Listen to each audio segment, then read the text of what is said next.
cierto es que he traído la mesa porque necesito apoyar las cartas que vamos a leer esta tarde ahí, pero me gusta, prefiero dar las conferencias de pie, así que andaré sentándome y estando de pie. No sé si vendrá Magí, el director me dijo que andaba ahí. Simplemente, si estuviese aquí, desde luego agradecer a la organización el haberme invitado a dar esta conferencia, sobre todo dentro de un tema tan interesante como el que toca este año, ¿no? El de la plebs, el de la gente corriente, porque bueno, es un tema que me fascina y al que llevo estudiando pues, varios años, y creo que encaja perfectamente el tema que os traigo hoy, que es al final el de la gente corriente, pero las voces únicas de las mujeres. Como digo, es un placer hablar de la plebs, de la gente corriente, pero permítanme que les traslade a una tierra desconocida para algunos. Nos vamos a alejar de Roma, nos vamos a Egipto. Nos vamos a Egipto, sí que es cierto, dentro del Imperio Romano, al Egipto romano. Por lo tanto, y es algo que les digo siempre a mis alumnos, ¿no?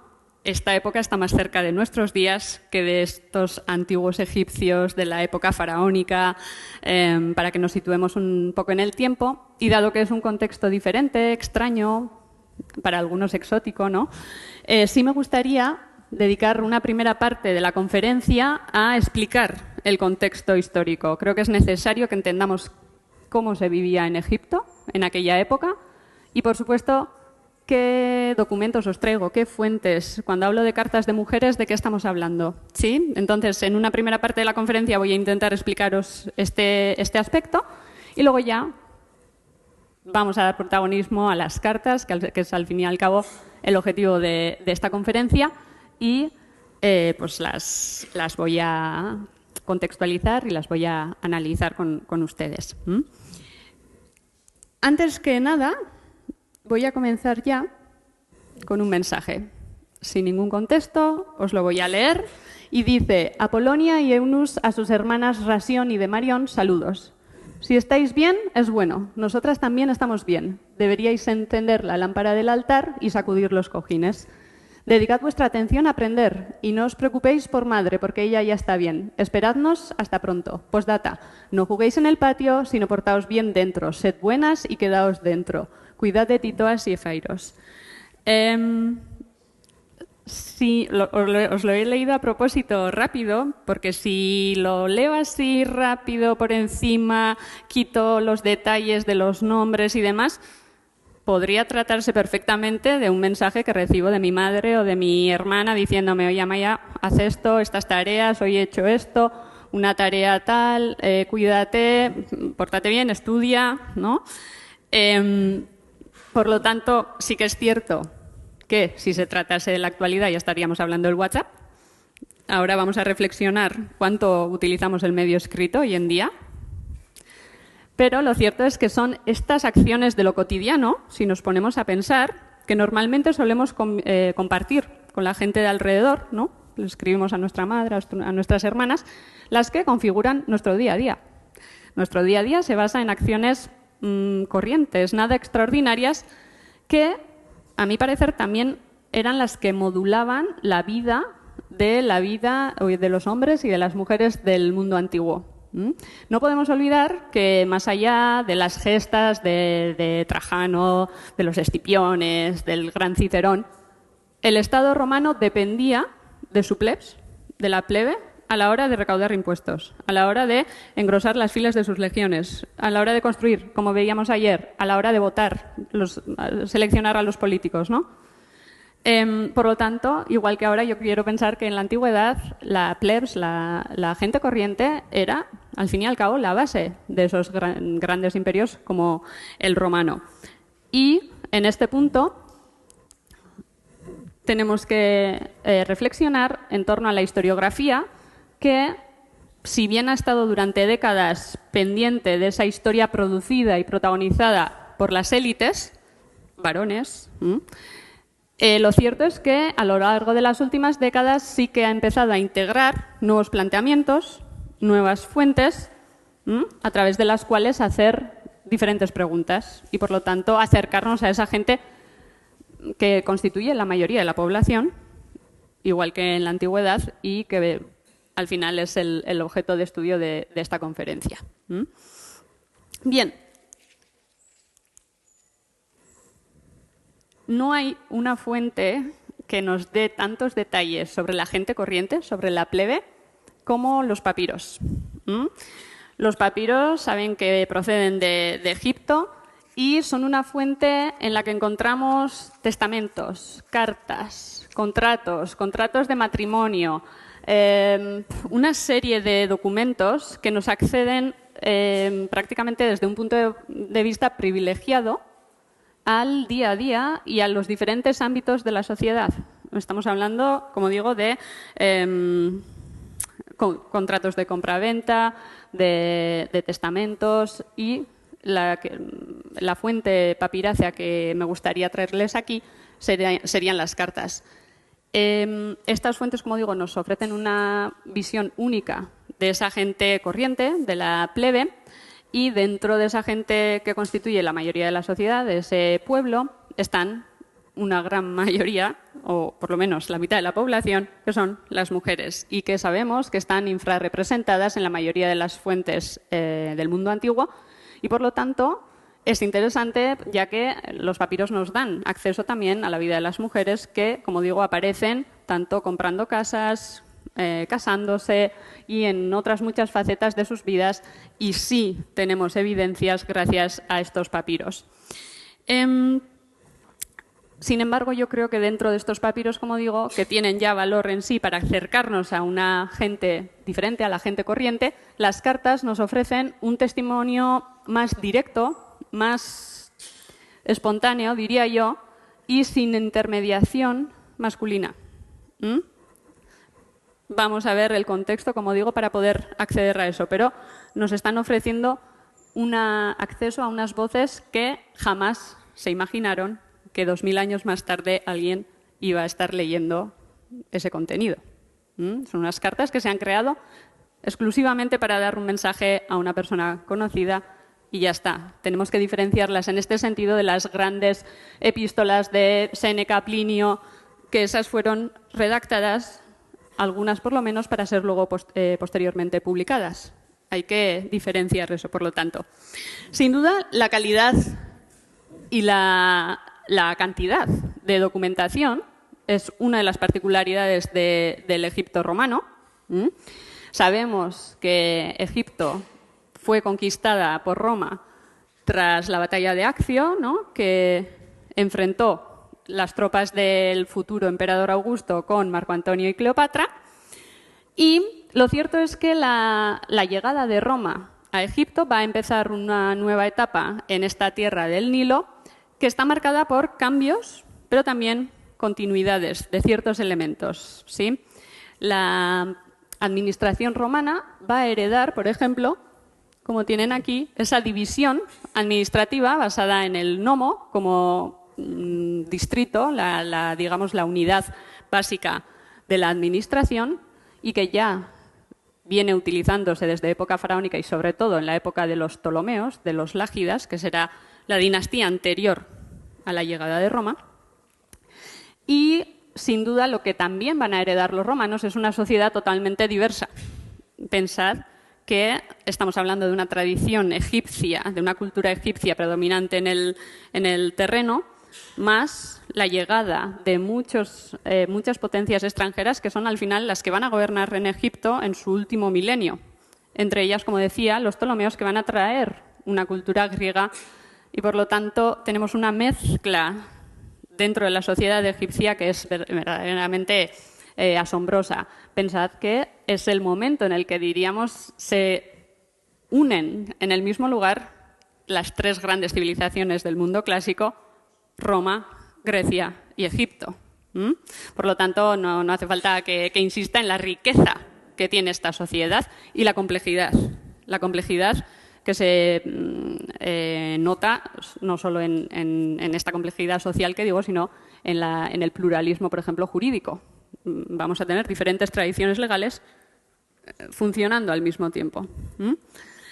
Como decía, Roma sí va a heredar ciertos aspectos de esta tierra, de la tierra del Nilo, pero va a traer numerosos cambios, entre ellos, el primero, nueva élite social. Los ciudadanos romanos van a establecer esa élite que se instaura en Egipto, si bien en un primer momento no van a ser tantos romanos. Y también, por supuesto, donde llega Roma llega un nuevo sistema fiscal, una nueva legislación, y sin duda lo que sí van a hacer los romanos es todavía estratificar más o jerarquizar más la sociedad, de forma que vamos a tener a los romanos en la cúspide de la sociedad. Bajo ellos estaría el grupo de ciudadanos de origen griego residentes en las 3 y luego posteriormente 4 ciudades griegas que había en Egipto con ese título, y luego ya todos los demás van a ser categorizados por Roma como egipcios. Egiptioi, fuesen egipcios, griegos, judíos, todos los demás son egipcios. Y, como digo, este orden lo va a mantener. Sin duda, este cambio de la administración, el cambio que supone la llegada de Roma a Egipto, va a afectar a la vida de las mujeres. Unas mujeres que tenemos que pensar durante milenios disfrutaban de unos derechos sin paralelo en el mundo clásico. Tenemos una tradición egipcia que daba a las mujeres derechos como el de heredar, el de dar su consentimiento en el matrimonio o de ejercer libremente diversas actividades económicas y jurídicas. Bien, la llegada de Roma va a modificar eso, y la paulatina helenización también que estaba ocurriendo a través de la dinastía de los Ptolomeos va a ir reduciendo algunos de los derechos de las mujeres que tradicionalmente tenían en Egipto, y tal vez el ejemplo más visible de eso es que las mujeres van a necesitar de un representante legal a la hora de ejercer ciertas actividades en el ámbito oficial. Como yo les quiero enseñar, si bien existen estas normas, si bien existen los roles que socialmente se atribuyen a las mujeres, vamos a ver que las mujeres en el día a día, en la vida real, van a traspasarlas o van a ir más allá de esos límites. Tenemos que centrarnos también en las cartas. Las cartas, y lo vamos a ver más adelante, constituyen una fuente especial a la hora de acercarnos a esas mujeres anónimas, a las mujeres dentro de la gente corriente. Pero el contenido que tienen estas cartas, la información que nos dan, los detalles que nos dan, no es el único contenido o el único valor que tienen, y me gustaría proponerles una nueva perspectiva, que es aquella que no solo se centra en el contenido que nos pueda dar una carta, sino que la que observa el proceso de la correspondencia como una práctica social que une a diferentes miembros de la sociedad normal, de la gente corriente. ¿Sí? Si pensamos un poco en la práctica de la correspondencia, es decir, el proceso de enviar una carta, lo que aparece a su vez reflejado en las propias cartas, sabemos que esta práctica está vinculada al desarrollo de las grandes civilizaciones, igual que la escritura, y por lo tanto en Roma y en Egipto constituía una práctica corriente, habitual, y veremos ahora qué detalles tenía. Una mujer, por lo tanto, que quería escribir una carta, tenía varias opciones. Dependiendo de su necesidad y de su clase social, de su estatus social, podría redactarla ella misma.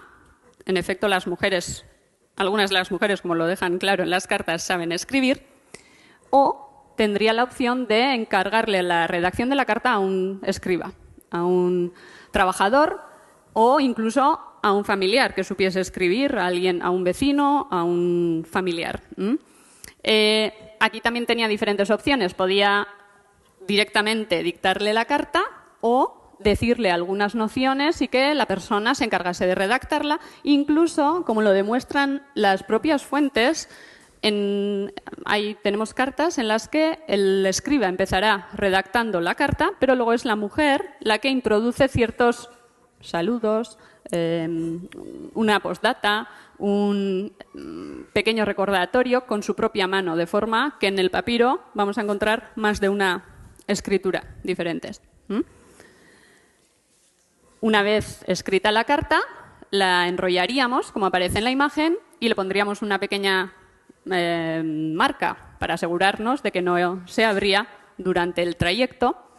Y a la hora de enviarla, pues una vez más contábamos con diferentes opciones dependiendo del estatus de la mujer y de las necesidades, de la urgencia que tenía ese mensaje.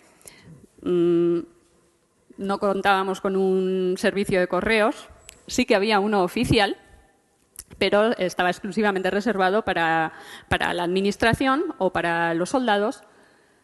Pero, como decía, las mujeres, pues, dependiendo de su estatus, podrían enviar a un esclavo, a un siervo, con la carta al destinatario que correspondiese o, como ocurría en muchas ocasiones, tendrían que dársela a alguien que coincidía, estaba viajando a donde se encontraba el destinatario, alguien de la familia o simplemente un viajero que pasaba por ahí. Entonces, quiero que reflexionemos ya en este punto cómo diferentes personas interceden en este proceso de enviar una carta. Y en este punto, si pensamos en la imagen que generalmente se asocia a la correspondencia, es el de este momento, ¿no?, de soledad, de reflexión, de intimidad, de privacidad en ocasiones. Bien, no era así en el mundo antiguo. El momento en el que llega la carta por fin a su destinatario constituía un momento de sociabilidad. Es decir, llegaba la carta y se leía delante de varias personas. De hecho, tal y como aparece en las cartas, a veces era el propio mensajero el encargado de leer la carta, obviamente, y volviendo a lo que decíamos antes, porque estamos ante una población con altas tasas de analfabetismo, ¿no? Entonces, podría ser esta persona la que leyese la carta o, cuando llega al destinatario, y en este caso sabe leerlo, lo leía delante de la familia, los vecinos o de todas esas personas a las que se les saluda en la carta a su vez. Por lo tanto, hay que cambiar ese chip que tenemos, ¿no?, todavía de la correspondencia, los mensajes, el secretismo. Era un momento en el que la gente se reunía, la gente corriente se reunía y escuchaba, pues, las noticias que mandaba tal desde... ¿Sí? Bien, en este punto hay un aspecto interesante que encontramos en las cartas y es que muchas de ellas se enviaban junto a bienes, productos de primera necesidad, de forma que estamos viendo que hay un intercambio, un trueque constante con las cartas de productos de primera necesidad, como digo, de alimentos, ropa, y por lo tanto tenemos que pensar en una parte, ¿no?, de la economía local que se basa en mandar y recibir objetos de primer uso. Pero, como veremos más adelante, viendo a qué sector de la sociedad pertenece la mayor parte de estas cartas, a veces encontramos también, pues, objetos que ya no son de tan primera necesidad, como cantidades considerables de dinero, o, como encontramos en esta carta, la que tienen abajo, de un soldado que escribe a su madre, en este caso del Líbano, le dice: doy gracias a Sarapis y a la diosa Fortuna porque, mientras que todos trabajan todo el día cortando piedras, yo, como soy oficial, no hago nada. Sabía bien su cometido. Y he recibido algo de dinero y quería enviarte un regalo de productos de Tiro, pero como no has respondido, no he confiado en nadie para enviártelos teniendo en cuenta la duración del viaje. Y es que las prendas de calidad, el ébano, las perlas y los ungüentos llegan aquí con abundancia. Estamos hablando ya de productos de lujo, que también se envían a través de las cartas o con las cartas, pero que sin duda, al tratarse de un valor superior, había que asegurarse de que estos productos llegasen a su destino. En este momento teníamos ya la referencia a Apolinario, Valerias, Termutas, nombres que nos vamos encontrando, y creo que es el momento de preguntarnos, ¿no?, ¿quiénes son estas mujeres?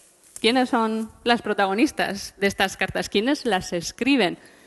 Bien, lo cierto es que no tenemos mucha información más allá de lo que ellas decidieron mencionar. Vuelvo a insistir que en ningún momento se hubiesen imaginado estas mujeres que estaría yo aquí dando una conferencia sobre sus cartas. se escribieron para lo que se escribieron. Y por ello, en ninguna de las cartas se molestan de introducirse ellas mismas, oye, soy tal, de la calle. No, pues van a lo que van, como vamos a verlo. Sí que sabemos, viendo el origen de donde procede o donde se encontraron los papiros, las cartas, que proceden de diferentes partes de Egipto.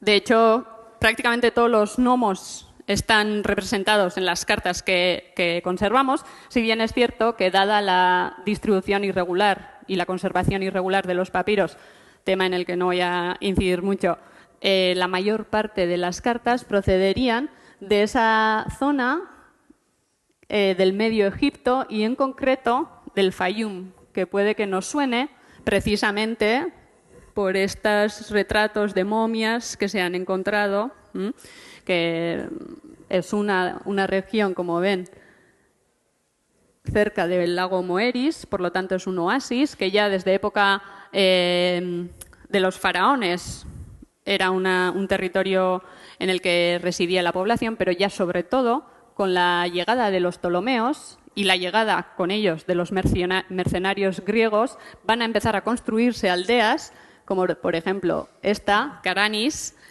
y hay otras muchas que tienen un marcado sesgo o tienen una marcada tradición griega, con sus templos y otros edificios, ¿no?, que nos dan nos reflejan más la tradición griega en este caso que la egipcia. Los egipcios normalmente solían vivir más en el campo, lo que pasa que, como veremos ya en esta época, en época en la que Roma ha conquistado Egipto, la mezcla de la tradición de la población local con los llegados, con los inmigrantes, pues es tal que no podemos hablar de diferentes orígenes étnicos de las mujeres, no sabemos. Sin duda, lo que sí sabemos es que gran parte de las mujeres que escriben estas cartas se situarían en estas aldeas y también en las capitales de los gnomos, y por lo tanto podemos decir que pertenecen a las élites greco-egipcias. Es decir, tampoco estamos hablando de la punta de la pirámide que como os comentaba en este momento, lo ocupa ya la élite romana, de los ciudadanos romanos, sino que estas mujeres en gran parte estarían en ese grupo de los egipcios, de la población egipcia, pero siempre en la parte superior, es decir, en las élites que residían normalmente, como digo, en las capitales de los gnomos. Como he dicho, la mayoría, estamos hablando por lo tanto que procedía de ese estrato superior de la sociedad egipcia, pero tenemos en las cartas, aparecen una y otra vez mujeres de un origen mucho más humilde y en cuyas cartas se presencia o es evidente una tradición mucho más local, mucho más egipcia, no solo en el nombre, por ejemplo, de las mujeres, sino en diferentes lugares o simplemente por la procedencia de las cartas. Bien, creo que en este momento ya puedo ponerme en un segundo plano porque vamos a incidir más en las cartas. Voy a dejar que hablen las cartas y lo voy a hacer de forma estructurada. En un primer momento me gustaría centrarme en aquellas cartas en las que las mujeres están ejerciendo un rol que tradicionalmente se ha asociado más a la feminidad y al que estamos más acostumbradas, ¿no?, el de madre, mujeres que son esposas, pero que, insisto, tampoco está tan documentado en el mundo antiguo. No tenemos, sí que conocemos siempre que nos oímos, ¿no? Las mujeres estaban en la casa, estaban con los hombres, o sea, con la familia, los niños, tal, pero tampoco tenemos tantos testimonios de eso. Bien, las cartas sí nos van a hablar y nos van a ofrecer unos detalles muy valiosos de ese entorno, pero es que tenemos otra sección en la que las mujeres están actuando mucho más allá de esos roles tradicionales, y esto creo que es muy importante que lo conozcamos y que lo reconozcamos. Pero, como digo, voy a empezar con estas cartas en las que las mujeres están ejerciendo roles tradicionalmente asociados a la feminidad, como por ejemplo, voy a comenzar con el rol de mujer casada, el de esposa. En este punto ya sí que voy a tener que mirar porque tengo varias cartas aquí escondidas que no me las sé de memoria. Pero, como digo, no es diferente, o sea, no es difícil pensar que entre las cartas aparezcan recurrentemente las mujeres casadas, porque en Egipto una mujer ya a partir de los 12 años contraería matrimonio.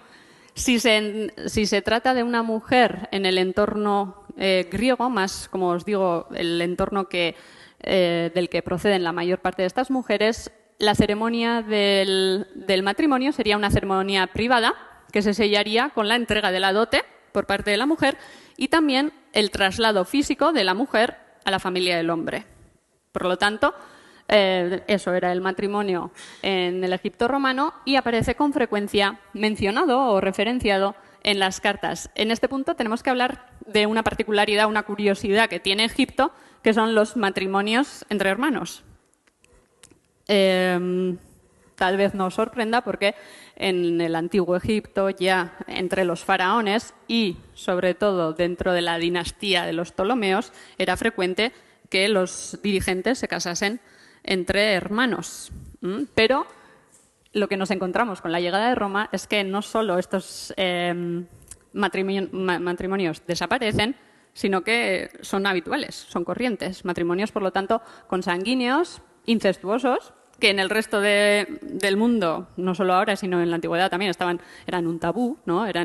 Estaban prohibidos, y en cambio en Egipto son frecuentes. Obviamente esto ha suscitado el interés y la curiosidad de muchos investigadores, y tras varias teorías parece ser que dentro de esta práctica encontraríamos un asunto o un motivo eminentemente económico, y sería el de mantener las tierras dentro de la familia, ya que la propiedad en Egipto en esta época ya está muy fragmentada. Entonces sería un intento de mantener unida esa propiedad dentro de la misma familia.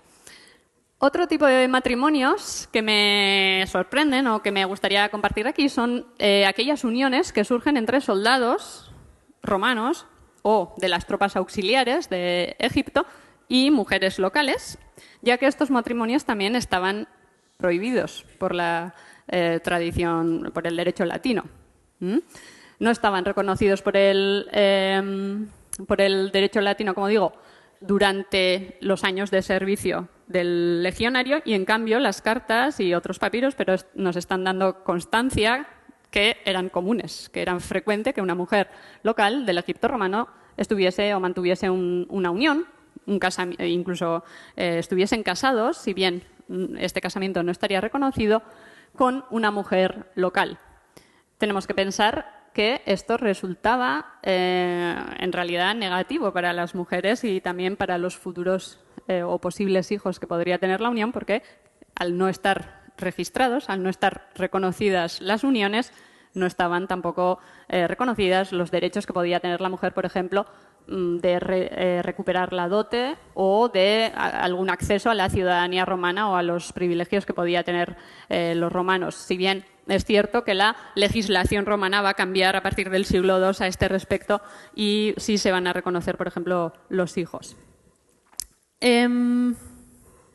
Este era, por lo tanto, un paréntesis hablando del matrimonio en Egipto, pero ¿qué nos dicen las cartas sobre ello? ¿Qué nos dicen las cartas sobre la relación entre esposo y esposa? Yo destacaría dos aspectos. Por un lado, la enorme cantidad y calidad de detalles que nos ofrecen sobre la relación entre los cónyuges, y por otro, la fuerte personalidad que sale una y otra vez de las mujeres que tienen estas relaciones matrimoniales. Lo voy a hacer todo a través de ejemplos. Os voy a dar ejemplos para probar estas conclusiones que he sacado yo. Y para ello lo voy a hacer con una mujer, Isidora, que es la autora de esta frase que tenéis ahí, que me parece espectacular. Es una frase, además, única. No tenemos un lenguaje o un término, porque en realidad es compórtate como un hombre. En griego sería diandragatei, un término, una palabra que no encontramos en otras fuentes, en otras cartas, por lo tanto es exclusiva de esta mujer llamada Isidora, como digo, que a través de otras cartas que conservamos de ella sabemos que estaba acostumbrada a gestionar negocios. Era una mujer que muy hábilmente suele decirle pues, a la gente que tiene alrededor, bueno, tengo que comprar esto, tengo que vender esto, tráeme esto, por favor, haz esto así. Y en un momento, cuando escribe a su hermano, pero realmente marido, Asclepíades, ahora esto requiere una explicación, ahora os la doy. En un momento en el que le escribe a Asclepíades, le dice, compórtate como un hombre. Algo que, como digo, no encontramos en ningún otro escrito y ya eso entre los papiros. ¿Qué decir, ¿no?, de esas fuentes literarias bueno, en las que no tendríamos un testimonio o una voz tan fuerte por parte de una mujer? La explicación que les debía es que en las cartas con frecuencia se utilizan términos de parentesco, hermano, padre, madre, cuando en realidad no hay esa relación de consanguinidad, simplemente son términos que sirven para acercar al destinatario, ¿no? Es una práctica común, entonces a veces tenemos dificultad de distinguir si se trata uno de esos matrimonios en los que los cónyuges eran efectivamente hermano y hermana o si simplemente se trata de un término de parentesco que se utiliza para conectar con esa persona. El caso de Isidora no es el único. Tenemos otras cartas, en este caso proceden de un hombre, de Panisco, de un comerciante de coptos ya en el siglo III, Isidora creo que era del siglo II, del que tenemos varias cartas que escribe a su mujer, una tal Plutogenia, diciéndole que por favor venga donde está él.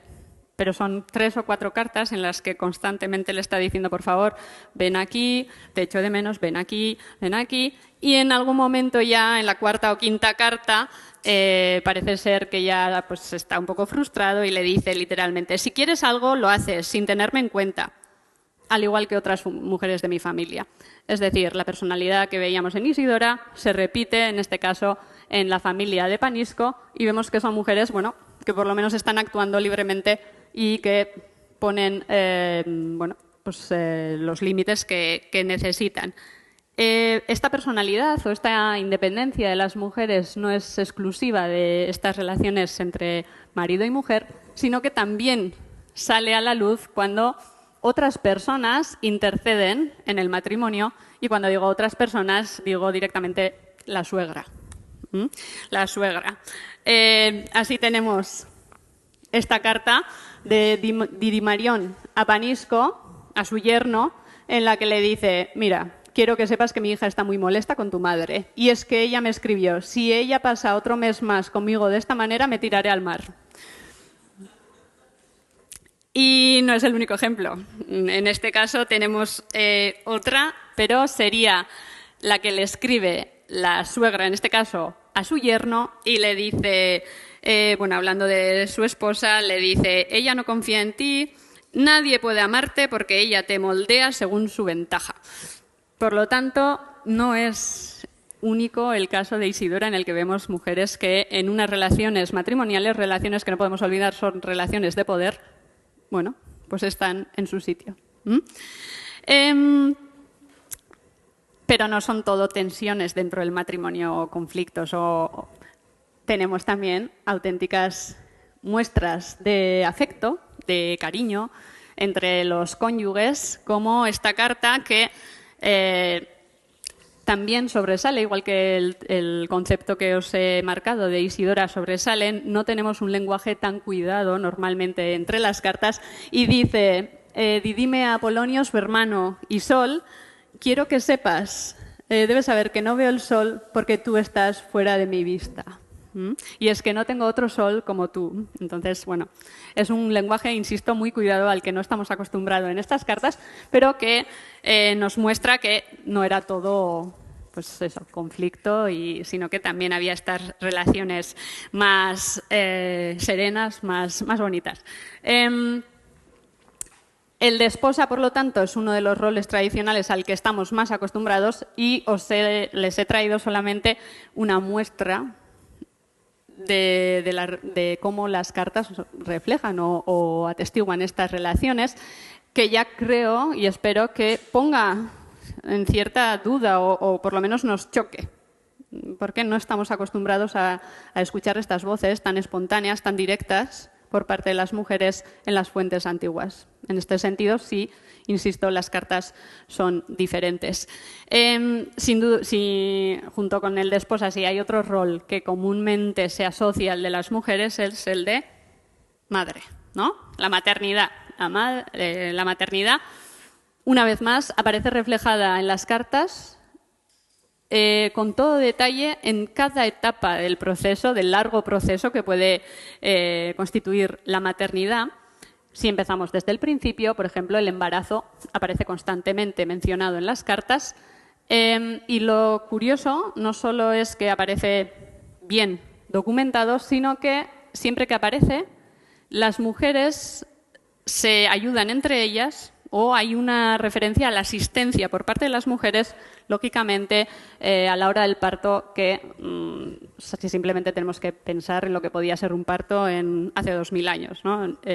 Por lo tanto, necesitábamos de esa asistencia y así son frecuentes, por ejemplo, las referencias en las cartas de madres que le piden a la pareja o al marido de su hija que la traiga a casa, que vuelvan a casa para poder allí dar a luz.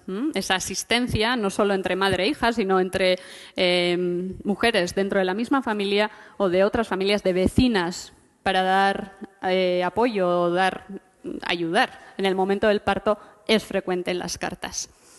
Si avanzamos un poco más, después del parto, en el recorrido de la maternidad, pues la preocupación de las madres por los hijos es constante.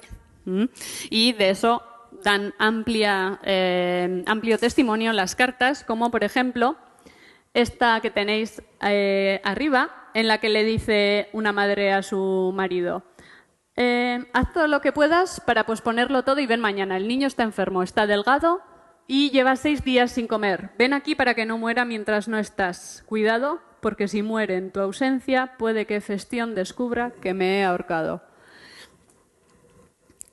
Un sentimiento vivo, ¿no?, que nos está una vez más reflejando ese testimonio más sincero que nos están ofreciendo las cartas.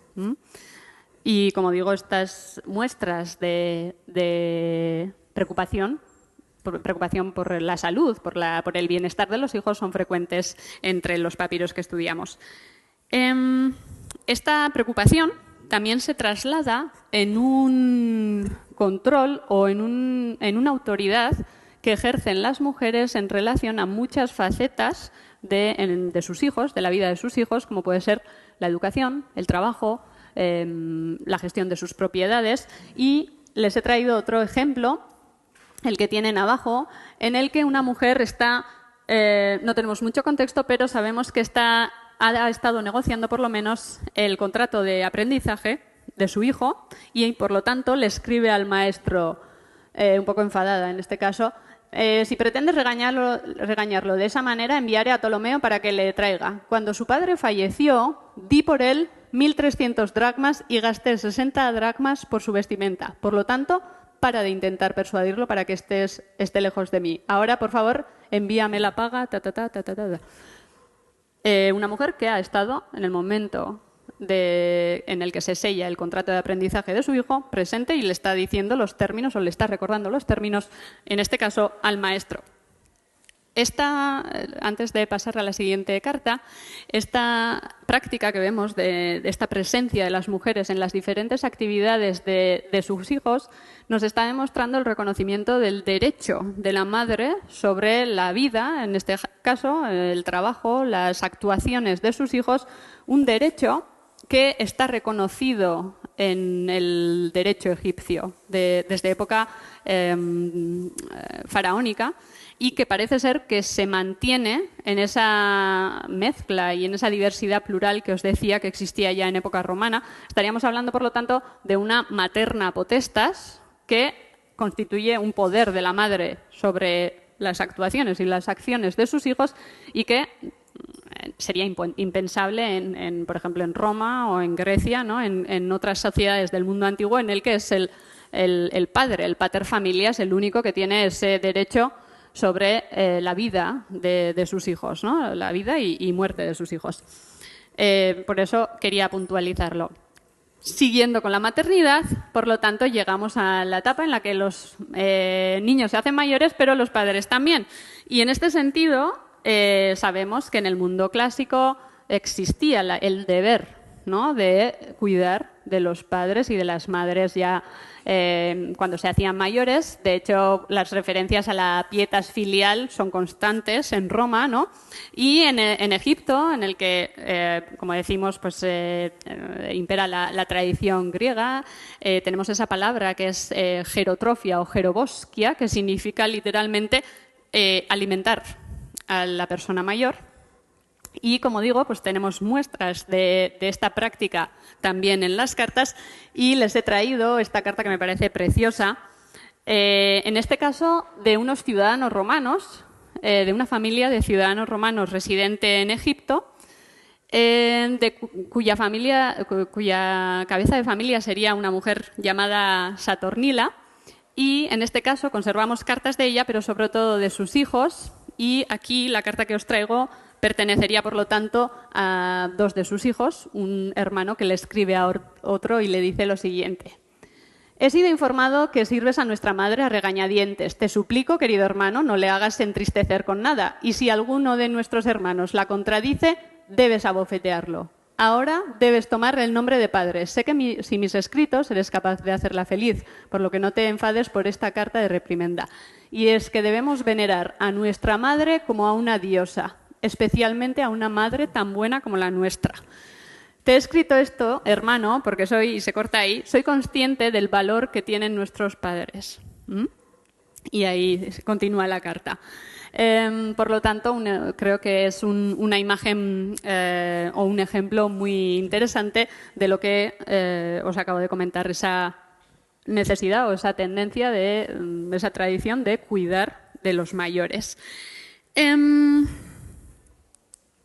Vamos a pasar ya a ese otro grupo, a esa otra sección de cartas que siguen ilustrándonos la vida de mujeres corrientes, pero esta vez lo van a hacer de forma que ya nos muestran a las mujeres en unos roles que ya se nos escapan, que no estamos tan acostumbradas, que no estamos tan acostumbrados y que, por lo tanto, necesitamos conocerlos y necesitamos, como digo, ponerlos de manifiesto. Y es que es curioso cuando realizas los estudios de las cartas de mujeres, que no hay tantos estudios que las hayan recopilado y las hayan estudiado, te das cuenta que en los estudios, sobre todo los más antiguos, cuando se cogen de forma puntual estas fuentes y se estudian, enseguida hay una sensación de decir, no, son cartas que hablan de cosas de mujeres, de cosas de casa y, bueno, quedan un poco en segundo plano, ¿no? No son tan valiosas porque nos están hablando de un mundo de mujeres. Y es cierto, lo hemos visto, aparecen en muchas ocasiones las mujeres como madres, como esposas, como hijas, pero lo cierto, y dentro del ámbito doméstico, ¿no? Del hogar. Lo que pasa que ver el hogar en el mundo antiguo e identificarlo como una casa, o sea, el ámbito de la casa exclusivamente, es una visión verdaderamente simplista, porque tenemos que tener en cuenta que el hogar en la antigüedad es el centro de la vida, es el centro de la sociedad. El hogar en el mundo antiguo constituye la base de las sociedades, sea romana, griega. El hogar, por lo tanto, tiene múltiples dimensiones. Estamos hablando de la dimensión política, religiosa, social, como lo acabamos de ver, ¿no?, en la reunión de las familias, y sin duda una visión o una dimensión económica.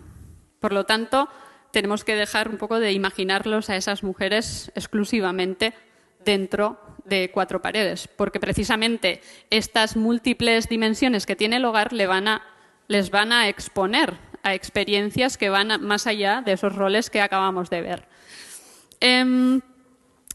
Como os decía, muchas de las mujeres, por lo menos, que escriben y que aparecen en las cartas pertenecen a un estrato, a un estatus superior, a un estrato superior de la sociedad. Son mujeres de la élite y, por lo tanto, ricas. Y no es de extrañar que nos encontremos con mujeres que poseen diferentes propiedades, tanto bienes muebles como inmuebles, como, por ejemplo, esta mujer que le escribe al hermano diciéndole que te informo que di a Ptolomeo el depósito como fianza por la casa en el templo de Deméter, por lo tanto tiene una casa. Es frecuente también que nos encontremos con mujeres que tienen propiedades agrícolas que gestionan a veces de forma directa y otras veces a través de un encargado que se centra en que las propiedades pues den su fruto. En este caso, esta mujer, en el siguiente fragmento, habla de un arrendatario que tiene y que busca el fertilizante, por lo tanto, una mujer que está arrendando sus propiedades. Y luego les he traído esta otra carta relacionada con esas mujeres que son propietarias de terrenos agrícolas, en la que dice: de Marión y Irene a su queridísimo Siros, muchos saludos. Sabemos que estás afligido por la escasez de agua. Esto no nos ha ocurrido solo a nosotros, sino a muchos, y sabemos que nada ha ocurrido por culpa tuya. Conocemos bien tu empeño y atención al trabajo de la parcela. Por lo tanto, una carta curiosa, ¿no? Porque no solamente nos está dando esa imagen de mujeres que están gestionando una de sus propiedades, sino también la relación que les une con este encargado de las propiedades, una relación que, por la carta, parece que está llena de, por lo menos, empatía, ¿no? Y de reconocimiento de su trabajo. Pero no todos son facilidades, o no siempre los negocios y el cuidado y la gestión de las propiedades van bien. Y las mujeres también van a sufrir esas consecuencias. Es decir, con frecuencia nos aparecen las mujeres sufriendo las consecuencias de una negligencia o de una mala gestión de una de esas propiedades, de unos de esos negocios, no solo los propios, sino con frecuencia como resultado de la mala gestión de algún hombre de su entorno. Por ejemplo, la carta que le escribe Cleopatra a su padre le dice: encárgate de medir y entregar a Moros, el albañil, 5 artabas de cebada, ya que estoy siendo presionada por el Decaprotos, que era un recaudador de impuestos sobre el grano, y le dice: es que me van a encerrar en prisión. Y sí, de forma similar, en esta otra carta, si bien no conocemos muy bien el contexto, le dice Trifas a Tenodoro y a su hija Artemisa: no pagasteis la multa y cada día estoy siendo molestada por 2 alguaciles porque dicen que debo algo.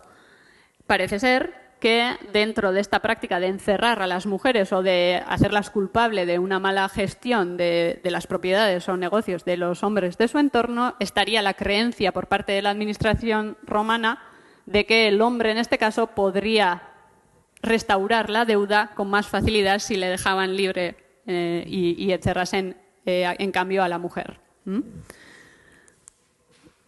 Pero no son todo mujeres, como decía, de un estatus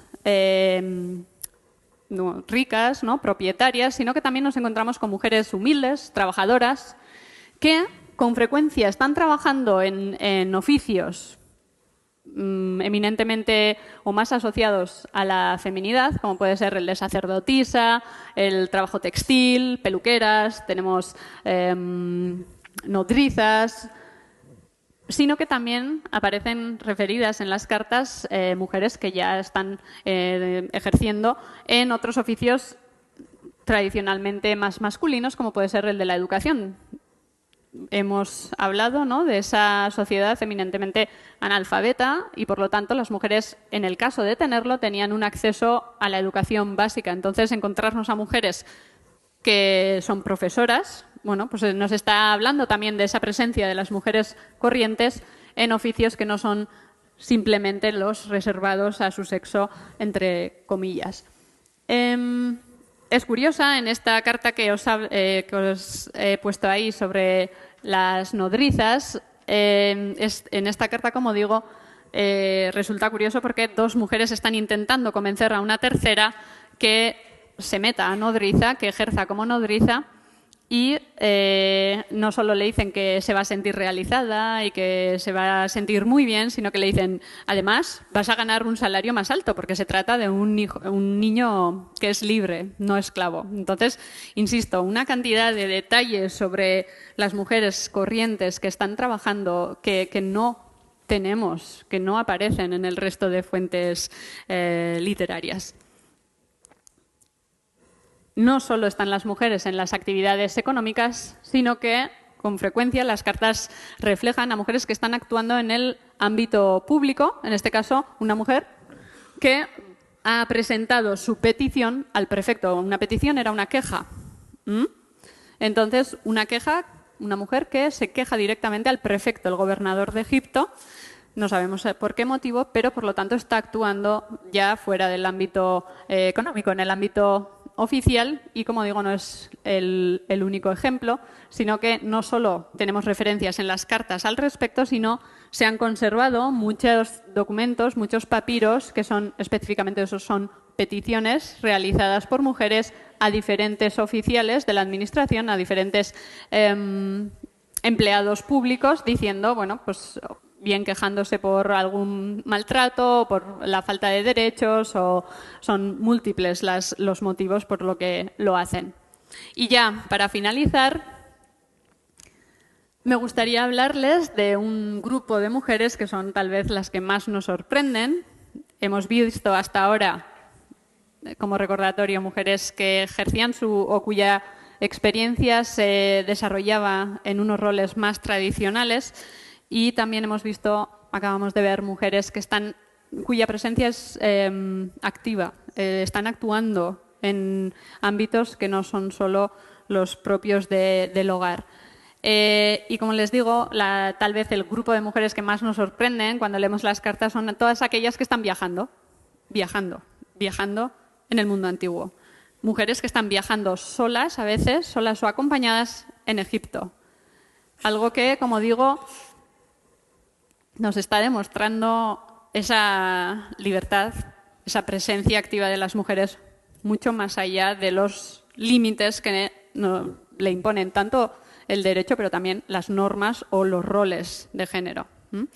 Los viajes en Egipto, como digo, en las cartas son frecuentes, son numerosas los testimonios que nos están hablando de mujeres que están yendo de un lado para otro. Los motivos, miles.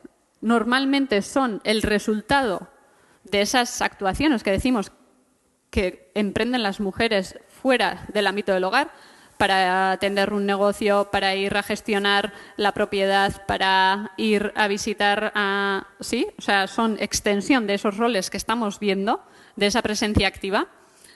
Y igualmente, las distancias y los medios de transporte varían, de forma que estamos hablando de mujeres que están viajando entre dos aldeas del Fayum o de distancias que recorren pues, más de 100, 200 kilómetros que separan esa aldea con la capital, por ejemplo, Alejandría. Si pensamos por un momento lo que tenía que ser viajar en la antigüedad, claramente nos van a llegar la idea, ¿no?, de los peligros, de los accidentes. Qué complicado tenía que ser viajar en la antigüedad. Y, en efecto, las cartas nos dan ejemplos de ellos. Tenemos abajo a esta Afrodita que le escribe a su hermana: antes de todo, rezo porque estés bien. Quiero que sepas que al ir a Alejandría mi pie fue pisoteado por un caballo y estuve en peligro, y que he sido curada con gran coste y he estado hasta hoy fuera de juego. Así que, por lo tanto, bueno, eran comunes los accidentes. La carta que les traía ahí era para ilustrar que estos viajes tenían normalmente motivos, como digo, muy diversos, pero eran prácticos. Es decir, tenemos que olvidarnos de ese viaje que hacemos hoy en día, ¿no?, más de ocio.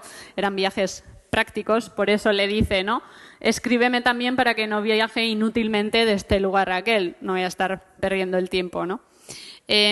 Como decía, los accidentes eran frecuentes, los inconvenientes. De hecho, tenemos otra carta, bueno, hay miles de ejemplos, las tenía ahí, que al final no las he leído, pero bueno. Tenemos ejemplos de otras cartas en las que pues, los camelleros no quieren ir al lugar al que tengo que viajar o no encuentro ningún barco, es decir, inconvenientes constantes de poder emprender un viaje. Lo que pasa que hay muchos estudios que insisten en esto, ¿no? Insisten, ¡buah, qué peligroso era viajar, qué difícil era viajar en la antigüedad! Y es cierto, pero para mí la lectura es otra, a pesar de las dificultades, las mujeres están constantemente viajando, ¿no? Por lo tanto,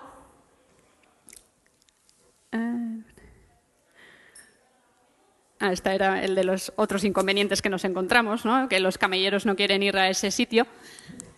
Simplemente, para terminar, me gustaría dejarles con esta imagen basada en esta carta de unas mujeres que van a emprender un viaje ellas, en grupo. Termutas Apolinario, su hermano: quiero que sepas que Valeria y yo, si herois da luz, estamos rezando para ir a verte porque es necesario. Queremos llevar a Demetrus, por lo tanto, 4 o 5 mujeres que van a emprender un viaje solas o acompañadas, pero un viaje ellas. Y, por lo tanto, una imagen que creo que resume lo que hemos visto hasta ahora, y es esa independencia, esa participación activa de las mujeres, al fin y al cabo esa agencia, es decir, la capacidad de perseguir tus objetivos, la capacidad de ir más allá de los límites que considero quedan perfectamente reflejadas en las cartas, y que al fin y al cabo es el mensaje que les quería dar esta tarde. Por lo tanto, lo voy a dejar aquí. Muchísimas gracias por